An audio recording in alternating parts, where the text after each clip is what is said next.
Bom dia a todos. Com grande alegria que eu dou início ao segundo dia do nosso Congresso de Direito Administrativo do Estado do Rio de Janeiro.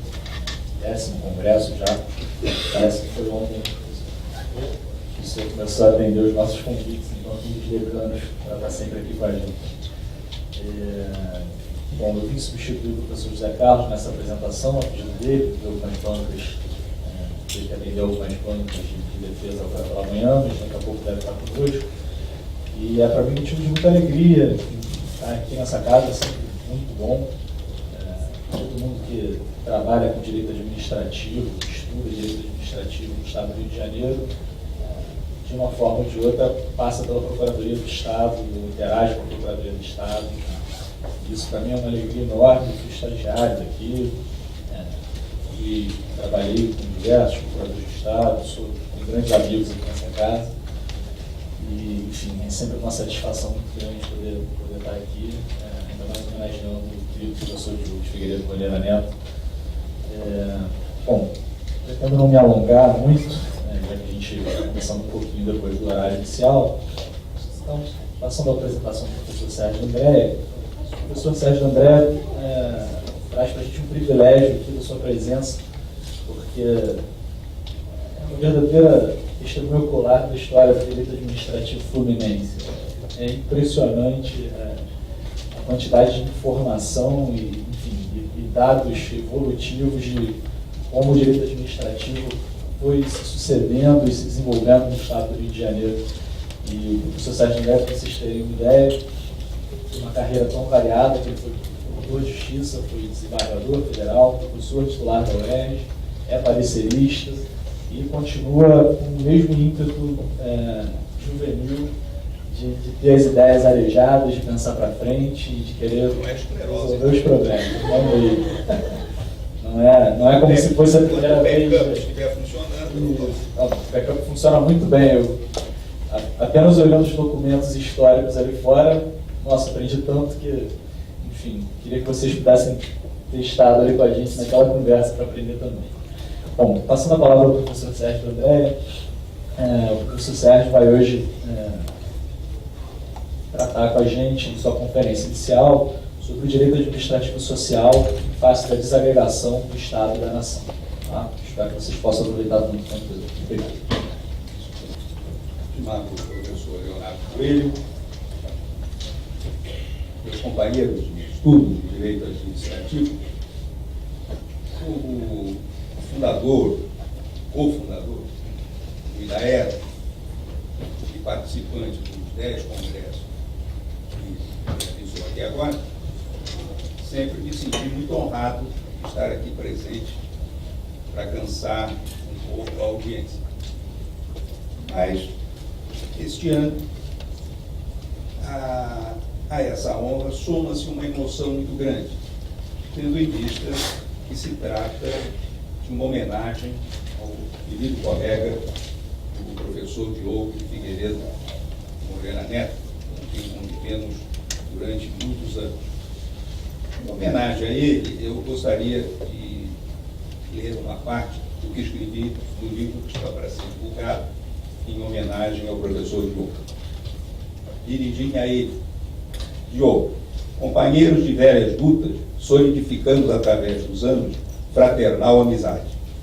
Pude assim de perto testemunhar em franco e carinhoso convívio suas qualidades pessoais e ter a oportunidade de acompanhar sua brilhante carreira como homem público comprometido com o interesse coletivo, como doutrinador progressista e, de modo muito especial, emérito professor de êxito inexcedível, foi adquirido pelos alunos, os quais se tornaram seus seguidores.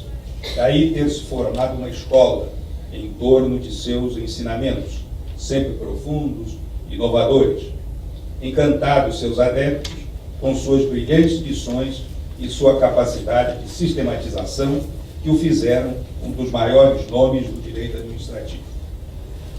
Com seu imenso valor, participou da evolução da ciência do direito, a que deu contribuição significativa, o que é comprovado por sua atualidade e pela entusiástica devoção que as sucessivas gerações lhe têm dedicado. Minha presença no livro, e agora neste congresso, com os quais lhe é dedicada merecida homenagem, tem por objetivo prestar-lhe o tributo de minha perene admiração. Gostaria, antes de entrar no tema, fazer 2 registros rápidos, já aqui ligados ao direito administrativo. O primeiro é que este ano se comemora o centenário de nascimento do professor Caio Tassi. O professor Caio Tassi foi titular catedrático, primeiramente depois titular da UEG, Universidade do Distrito Federal, acompanhou do magistério toda a evolução aqui do nosso Rio de Janeiro. E deu uma contribuição fabulosa à nossa disciplina. Atento ao direito francês, né? Tinha grande influência naquela época, mas também atento ao direito americano, norte-americano, ao direito inglês, ao direito alemão, ao direito italiano, enfim, de expressão, de exposição muito fácil, muito objetiva. Ele trouxe algumas teorias fundamentais, como o desvio do poder administrativo, tratou das concessões e permissões de serviço público, enfim, inovou também na didática jurídica, porque criou o Centro de Pesquisa de Estudo de Direito CEPED, que foi o primeiro que adotou o chamado método indutivo. O método dedutivo, norma, fábula, etc., silogístico, ele introduziu nos estudos de direito administrativo o método indutivo, com os debates dos alunos, né, da jurisprudência, etc. Enfim, isso que veio aqui a predominar. Foi o pai espiritual, de modo que eu queria também prestar a ele essa homenagem.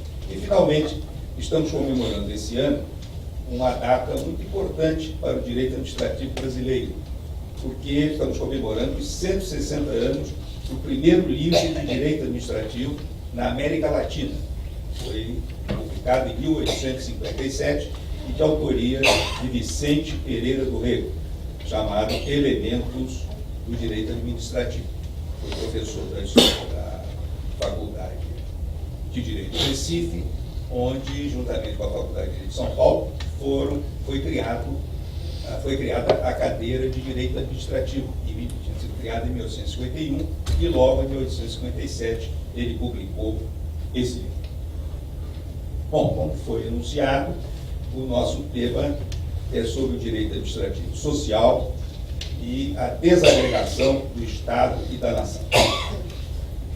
Como sabem muito bem, o direito administrativo surgiu no movimento do liberalismo.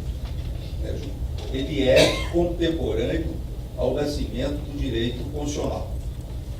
Mesmo porque, sem o direito administrativo, o direito constitucional não se efetiva. Isso cada vez mais.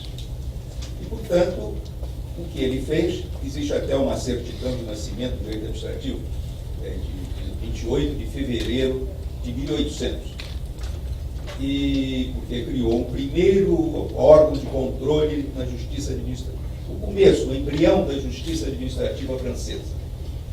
E ele trouxe, portanto, a juridicidade da função administrativa. Evidentemente, função administrativa sempre houve. Antiguidade, oriental, Idade Média sempre houve. Mas a juridicidade, o regime jurídico da função e da organização administrativas veio exatamente com o direito administrativo. E ele se concentrou, como podemos ver pela sua própria certidão de batismo, se concentrou muito especialmente no início no controle do ato administrativo. Aliás, gosto sempre de chamar a atenção para esse fato. O direito administrativo é, na verdade, o direito público comum. Ele está para o direito público como o direito civil está para o direito privado. Quer dizer, os grandes temas, os temas centrais da ciência do direito público foram tratados no direito administrativo.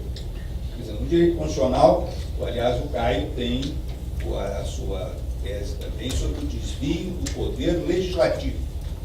Mas isso não é comum, não é de se estudar, de se adotar, de se aplicar. Então, as grandes conquistas do direito administrativo, principalmente em torno do ato administrativo, fazem o direito comum do direito público. Acho que o direito administrativo deveria ter uma parte inicial, que seria a teoria geral, e que serviria como teoria geral do direito público. É claro que também estavam presentes os serviços públicos. Em certo momento, criou-se a escola do serviço público, o Leon Denis, o Gaston Geres, que afirmavam que, ao invés de nós nos preocuparmos com soberania, essa soberania se afirmava, a autoridade do Estado se afirmava pela prestação dos serviços públicos. É claro que, posteriormente, com a Revolução, né, o advento do Estado protecionista, do Estado intervencionista, do Estado do bem-estar, etc., desenvolveu-se aquilo que já havia, que era a parte social, o viés social do direito administrativo. Quer dizer, vocês têm a ideia do direito administrativo como o direito do poder administrativo, da administração pública. É claro que ele organiza, delimita os poderes, mas ele é o direito das relações jurídicas entre o cidadão, antigo súdito. Ele só pode surgir quando o súdito foi substituído pela figura do cidadão. E quando isso aconteceu, ele surgiu e, portanto, ele sempre teve esse viés social, no sentido de que uma das suas manifestações também, desde priscas eras, era o chamado, então, exercício do poder de polícia, que nada mais é, em sua evolução, do que hoje se chama de regulação. O que é o poder de polícia? Nós sabemos, todos aqui sabem, a diferença entre a liberdade como direito absoluto e as liberdades. Essas, a primeira não é passível de regulamentação. Ou o sujeito é livre ou não é livre. Né? Não existe meia liberdade. O que existe, pode-se haver, é meia liberdade em termos de liberdade de locomoção. Isso, aqui todos os presos pretendem o mais cedo possível, né? Regime semiaberto, etc. Semiaberto é uma palavra interessante. Vai lembrar o meu filho que ficou semi-interno, ficou muito preocupado, semi-interno. Não, Fernando, você é semi-externo. Então, é sempre uma coisa um pouco relativa. Né? Mas, de qualquer maneira, esse poder de polícia o que fazia, e a regulação faz. Não só a gente pensa em regulação, né? Um brilhante livro do Leonardo, que é a regulação dos serviços públicos, das concessões, mas não, a regulação do exercício dessas liberdades, para que possa haver uma coexistência entre esses exercícios. Quando se fala em ponderação de direitos, não é? O direito de comunicação, o direito de expressão, e do outro lado, o direito à privacidade, etc., na verdade, o conflito não é entre os direitos, o conflito é no exercício dos direitos. E isso o poder de polícia fazia, não polícia, todos sabem também, não se trata da polícia judiciária, né? Da polícia militar, da polícia civil. Trata-se daquele poder, a polis, né? Portanto, uma manifestação da autoridade estatal. Então, a defesa dos direitos individuais do cidadão em face do poder se somou a necessidade, além também do serviço público, do poder de polícia, houve a necessidade, já agora desenvolvido para a regulação, houve a necessidade de prestação de serviços sociais, a afirmação dos direitos sociais fundamentais. E a administração, o direito administrativo, são básicos na efetividade desses direitos. É claro que a sociedade deve colaborar, tem de colaborar, né? Aí surge a noção do terceiro setor, né? Não gosto dessa expressão, porque bota em segundo lugar o mercado. Né? Eu acho que a sociedade civil deveria vir até em primeiro lugar. Né? mas, em todo caso, é assim uma tradicional, já tradicional, forma de nos referirmos a isso. Surge, então, aquilo que nós chamamos do direito administrativo social, que se adensou, como disse, no Estado intervencionista e se estruturou melhor naquilo que hoje se chama o Estado democrático social de direito. Portanto, em que porque a palavra intervenção é uma palavra, as palavras são usadas em todos os sentidos e às vezes perigosos. A palavra intervenção dá a ideia de que tem essa noção básica, que o interventor está entrando numa seara que não é dele. A intervenção da União no Estado.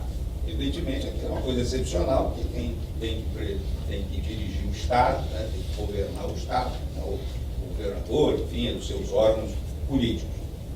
E, na verdade, substituiu-se a intervenção do Estado, que se chamava por isso mesmo Estado intervencionista, pela participação social do Estado.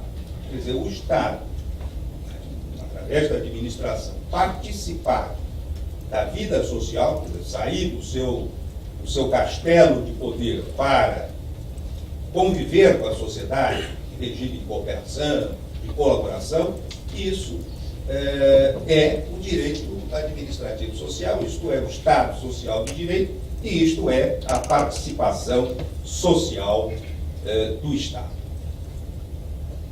O que nós sabemos é que, de uns tempos para cá, o regime colonial, do qual fomos vítimas durante tantos séculos, foi substituído pela globalização, que nada mais é do que uma manifestação da hegemonia daqueles, hoje nem só, talvez não só Estados, mas as grandes empresas transnacionais, né? Trans está em todo lugar, né? Gordura trans, né? Tem um trânsito fácil hoje em dia. Então, transnacionais, supranacionais, que nós sabemos que mandam mais do que os próprios poderes estatais, inclusive dos hegemônicos. Né? Sabemos que o Nixon não terminou quando devia a guerra do Vietnã por causa da pressão da indústria bélica, que, aliás, é fortíssima nos Estados Unidos, está sempre aí atuando. E, aliás, tem colaborado muito com pesquisas, muitas das descobertas, das inovações e do progresso, do desenvolvimento que nós usufruímos, são produto da atuação da indústria bélica. Muito bem. Quando se fala em direito administrativo, nós podemos ter em mente o direito administrativo como direito positivo, conjunto de normas, né, o regime jurídico, como parte, portanto, do ordenamento jurídico, do direito posto, mas também como objeto da ciência do direito. Eu sempre fui um adepto da posição, sempre adotei a posição, de que não se pode abandonar a cientificidade do direito. Muitos acham que isso é uma bobagem completa. Isso é impossível. Quer dizer, o direito, enquanto ciência social, tem como seu objeto os fenômenos jurídicos. Se nós abandonarmos isso, é claro que toda ciência evolui. Não é? Ninguém em ciência diz a primeira ou a última palavra. Sempre evolução.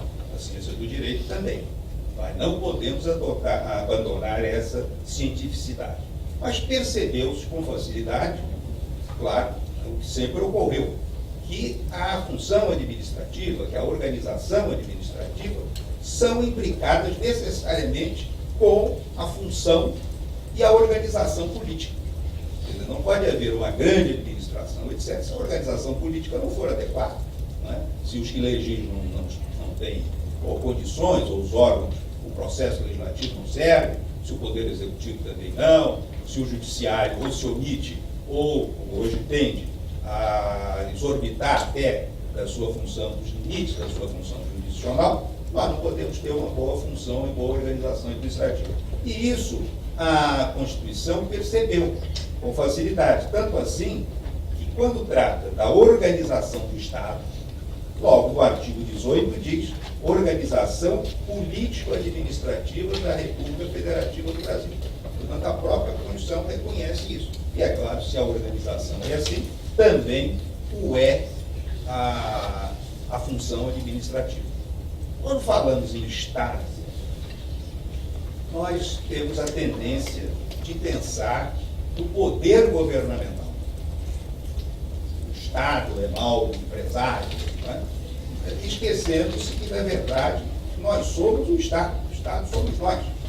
O que é, hoje não sei se ainda adotam, nem sei se estão ainda de origem geral do Estado, mas de qualquer maneira se adotam esse conceito da sociedade político-juridicamente organizada. O que é a sociedade. E no nosso caso, tem uma vantagem, porque nós somos uma sociedade estatal que é uma nação. Portanto, tem a sua, apesar das diversidades, das desigualdades, etc., ela tem uma unidade, né? Seja de língua, seja de costumes, de cultura, enfim, enriquecida exatamente por essa diversidade, né? Então, podemos dizer que é a unidade na diversidade. Podemos esquecer do nosso querido Darcy Ribeiro, né, grande sociólogo, que no famoso livro, né, O Povo Brasileiro, chega a sustentar que nós temos a raça brasileira, produto, né, da mestiçagem, produto do sincretismo religioso, enfim, de tudo que deve unir, e que nós temos sabemos, né, vendo lá a Catalunha, né, e outros locais, outros estados foram feitos, né, a Bélgica, uma parte que quer ser francesa, né, enfim,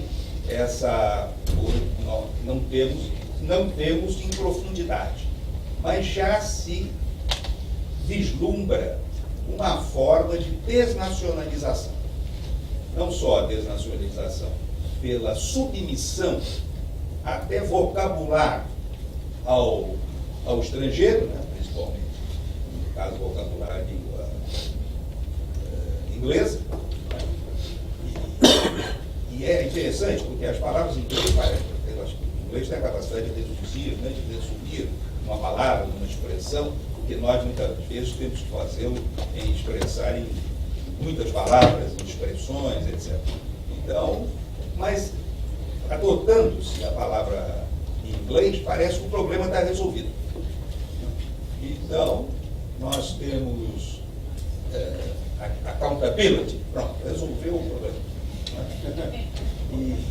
E outros, né, que a gente usa aí e parecem que resolve o problema.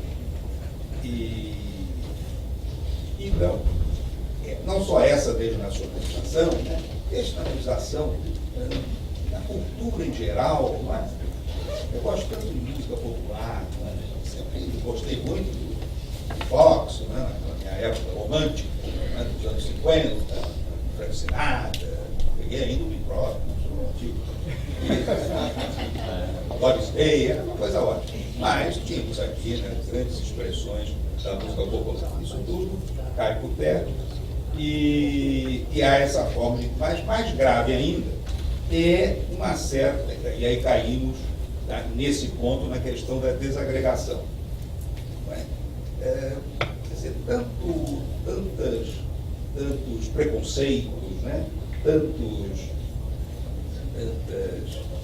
até fobias, né, que se costuma qualificar, tudo isso vai minando, né, essa unidade que deve ser preservada, né, essa integração que deve ser preservada. Então nós devemos nos lembrar que o Estado é o governo, evidentemente, mas é o Estado, sociedade, com seus elementos, né? Povo, a sociedade, o governo, o país, que é o território, e a sua soberania. E nós somos o Estado Nacional. É interessante que a Constituição Nacional ela usa, mas a palavra nação não usa em lugar nenhum, nem no preâmbulo. E pátria só usa uma vez quando trata dos militares. A única vez que usa a palavra pátria era uma palavra também muito usada. Bom, em termos de Estado, também em termos de nação, temos que perceber, nós estamos numa situação, né, nós podemos, quer dizer, o direito administrativo, a administração, que não pode, evidentemente, ela vive para isso, vive para servir. Não é? Aí aquela famosa expressão cunhada pelo Celso Antônio Bandeira de Mello, que é um dos poucos mais velhos que eu não pouca coisa, mas de qualquer maneira, grande figura, líder da nossa geração, e ele é aquela questão de não ser poder, dever, e sim dever, poder. Né? São palavras também, expressões que expressam muito bem. Então, o que acontece? Tanto o governo, né, quanto também a própria sociedade, ela, com esses problemas todos que vão surgindo, né, existe hoje uma cultura, não é só a violência que existe uma cultura da violência. A violência, e depois quando se fala em violência, é claro que se pensa mais no assalto, né, nesse negócio, mas a violência tem em todo lugar, porque aí a gente fica, a violência do esporte. Que honra,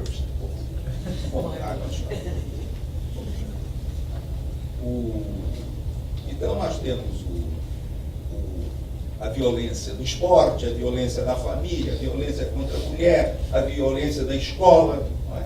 O professor hoje vai dar as costas, pode escrever no quadro, nem precisa mais ter computador, mas em todo caso ainda bem, porque senão a garotada faz miséria. Dizem, aliás, que as meninas são piores que os meninos. Isso é algum machista que sustenta.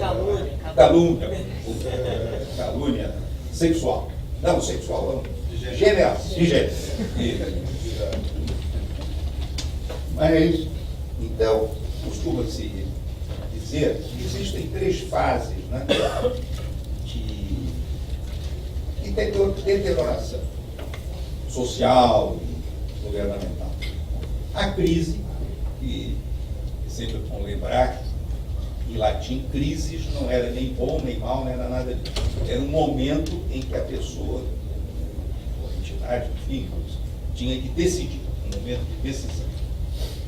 Temos a decadência, que a própria etimologia mostra alguma coisa que corresponde a uma queda, e a desagregação, ou seja, alguma coisa mais profunda, porque é o rompimento, né, do próprio tecido, né, seja o tecido governamental, seja o tecido social. E tanto assim que aponta-se, não sei se pode dizer assim, a evolução do direito penal. No direito do Código Penal havia o crime de quadrilha urbana. Pelo próprio nome injúria do crime, se vê que era coisa, né, de meliantes, etc. Assim que quando começou a surgir o crime organizado, mais sofisticado, e não na área mais periférica, e sim em altas rotas, falar em quadrilha urbana, aquilo causava um espanto, até que se estruturou, né, se institucionalizou, não só o crime organizado em si, como a legislação sobre ele.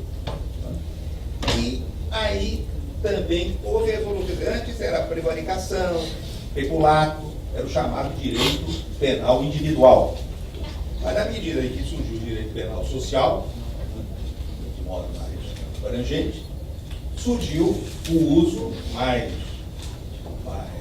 comum, necessário, da palavra corrupção, que é o que há de mais profundo em matéria de deterioração, porque é o romper, está ligado à ideia da desagregação. Alguns acham que esse corpo corrupto, ele... O Jô Soares tinha um quadro, lembra-se de uma ave que era o corrupto. Mas então,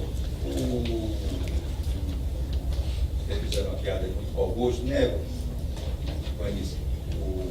Tínhamos o bicudo, não era? O velho bicudo, né? Lembra? Então, você perguntava ao Jô se ele acumulava, não, umas vantagens e tal, então, para tentar desmoralizá-lo, enveredado por esse caminho.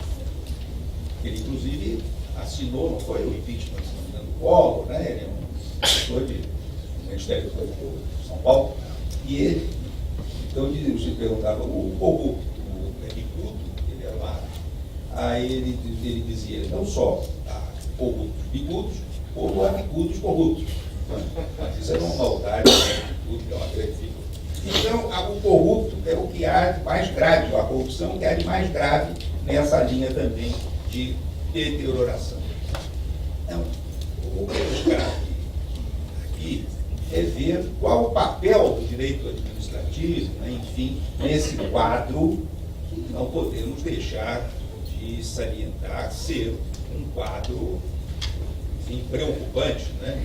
Quer dizer, naquela alegria, ficar aqui no Rio, né, carioca, etc. Nada disso, as pessoas ou saem amedrontadíssimas, não é? E tomam Uber, não é? Também não oferem nenhuma segurança. Vamos falar da regulamentação do Uber também. E, então, esse quadro, nesse quadro, entra justamente o direito administrativo social. Creio que não se pode esquecer que o direito tem de ser informado pela moral. Por mais relativização se faça dos conceitos, né? De certo, menos certo, de bem, de mal e tal, sempre existe, né, um mínimo, ainda que se possa considerar mutável no tempo, no espaço, etc. Não deixa de haver algum critério, embora muito aberto, do que parece, pelo menos certo ou mais certo, mais benéfico ou menos benéfico à sociedade e ao indivíduo. Não é? E, nesse sentido, o direito tem forçosamente de ser informado pela moral. E isso, o estudo do ato administrativo, né, também contribuiu, né, porque quando se pensa no controle dos motivos, né, no desvio de finalidade, na legitimidade da atuação da administração, e tudo isso existe também. Não é à toa que a Constituição é altamente preocupada com a moral e com a probidade. A probidade administrativa e outras, e a probidade da administração, né, o crime, o ilícito de improbidade administrativa e assim por diante. O que acontece é que, claro, nenhum de nós quer autoritarismo, não é? Quer um Estado totalitário, etc. Como testemunho popular da história,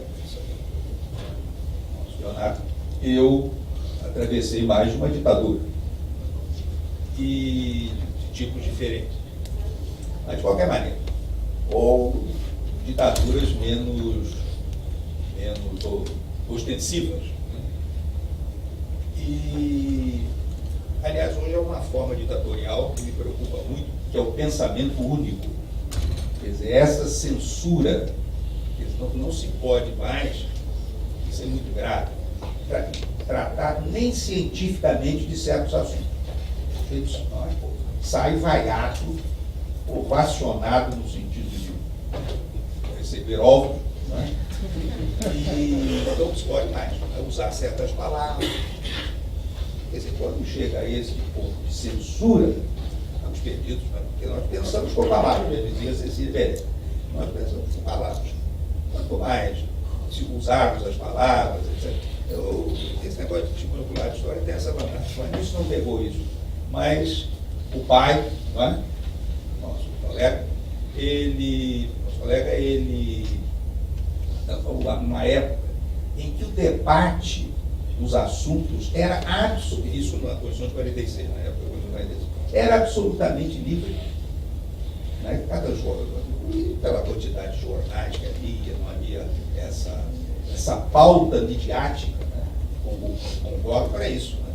Porque o problema não é só tratar dos assuntos, é não tratar de certos assuntos.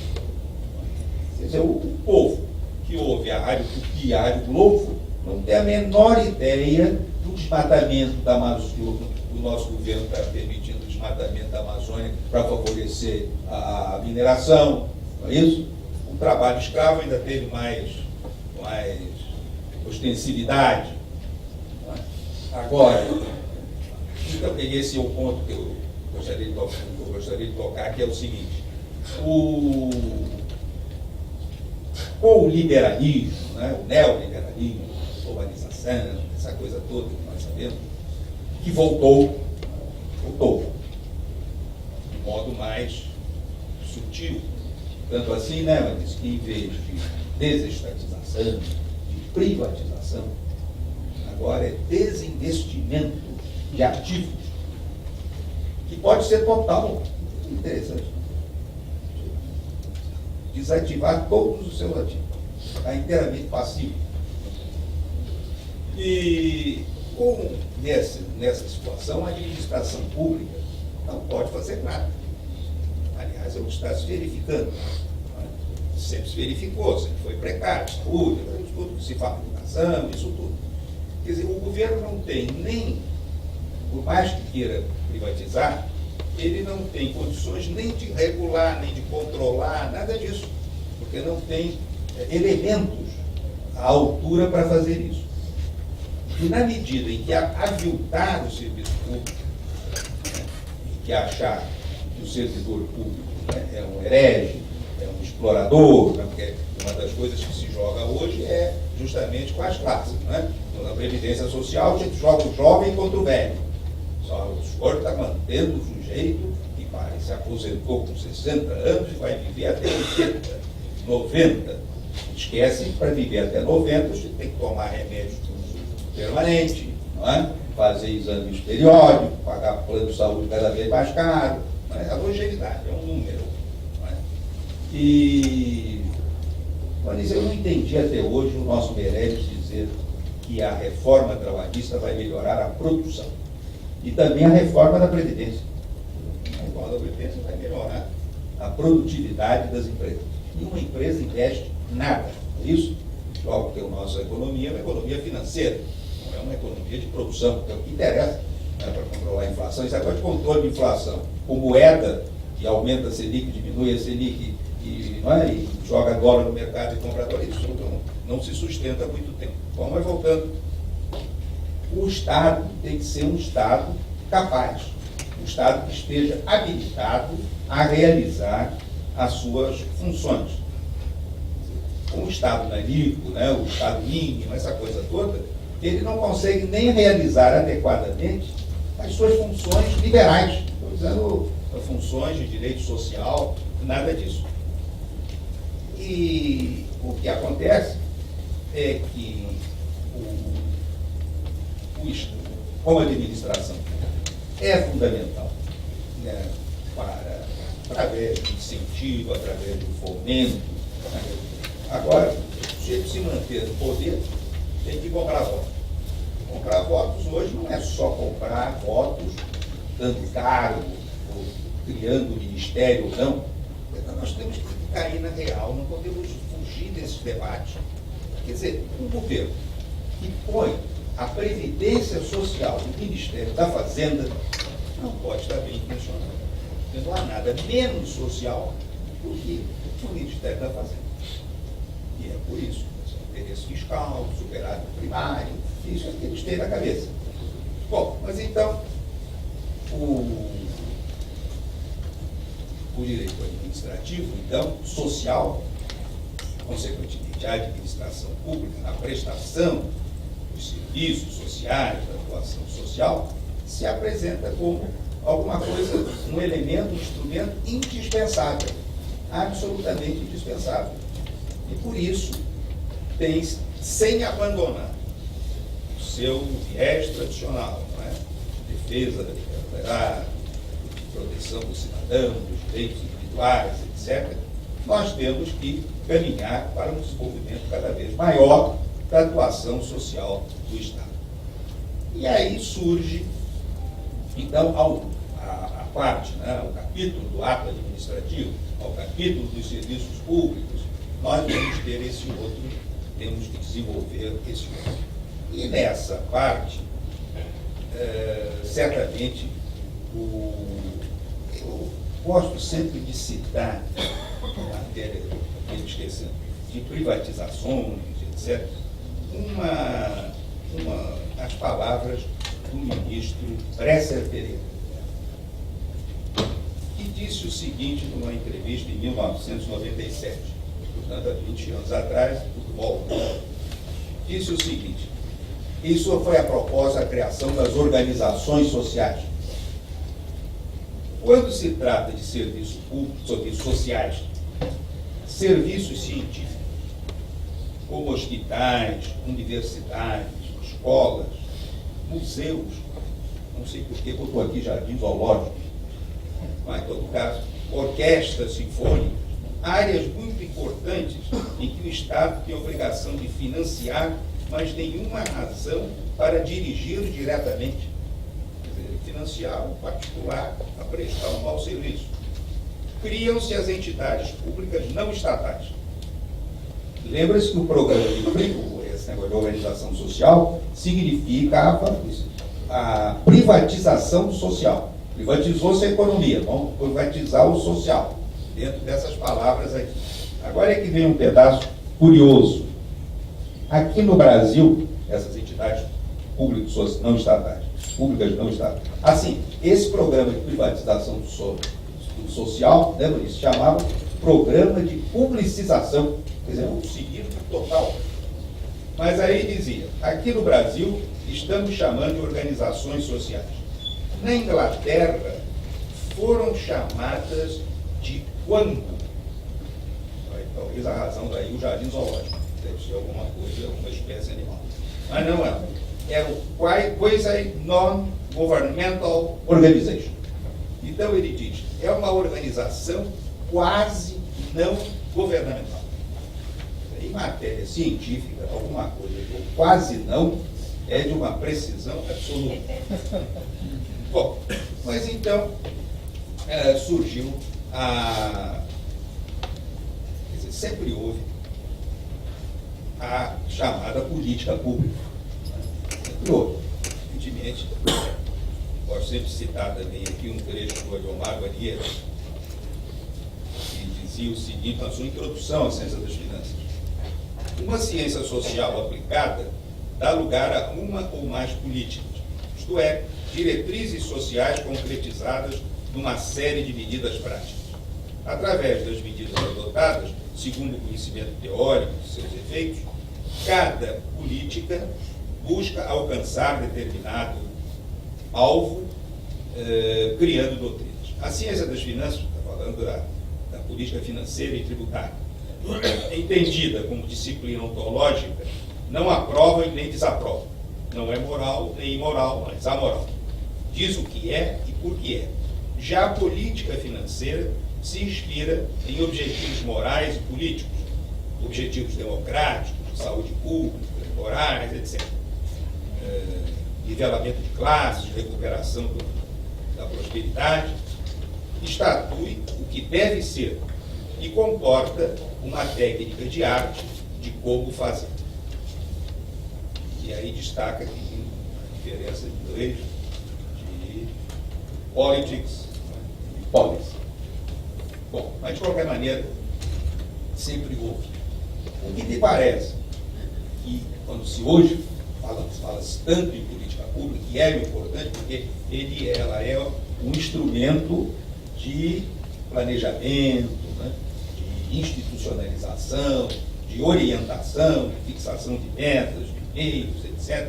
Não é? Porque do planejamento sai o plano, do plano sai o programa, do programa sai o projeto e assim por diante. É que a política pública se tornou um instituto jurídico. Portanto, também deixou de ser, porque a política é opção. Né?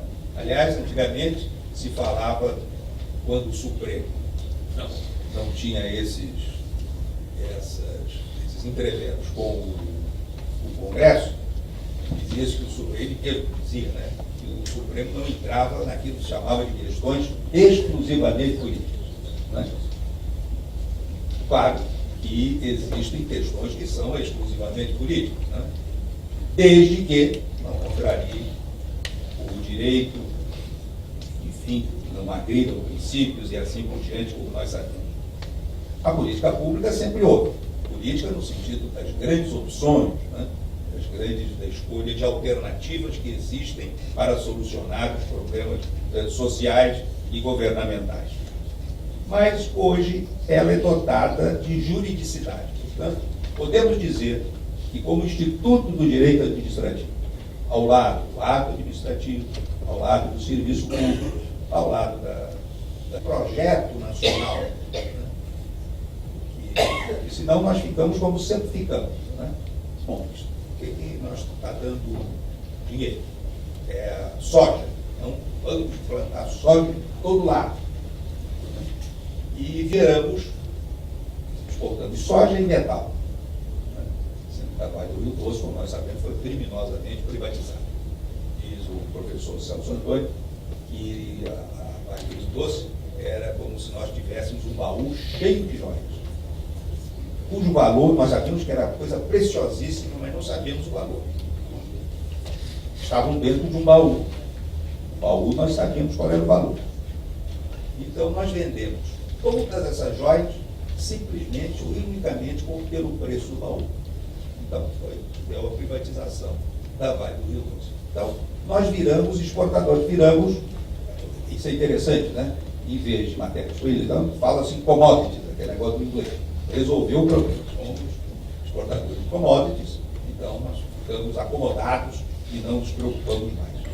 Mas, como disse, a Constituição, ela se preocupou com isso, tanto assim que no artigo 21, na competência da União, aliás, 21, diz que, inciso 9, diz que cabe à União a elaboração e execução das políticas nacionais e regionais, entre outras coisas, de desenvolvimento econômico e social.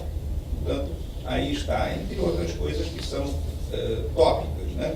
A questão de educação, a questão das melhoria das condições habitacionais, do saneamento básico, o combate às causas desse dispositivo aqui, que já é da competência comum do artigo 23, combate às causas de pobreza, os fatores de marginalização e a promoção da integração social dos atores favorecidos, realmente, se isso for posto em prática, é realmente uma evidência.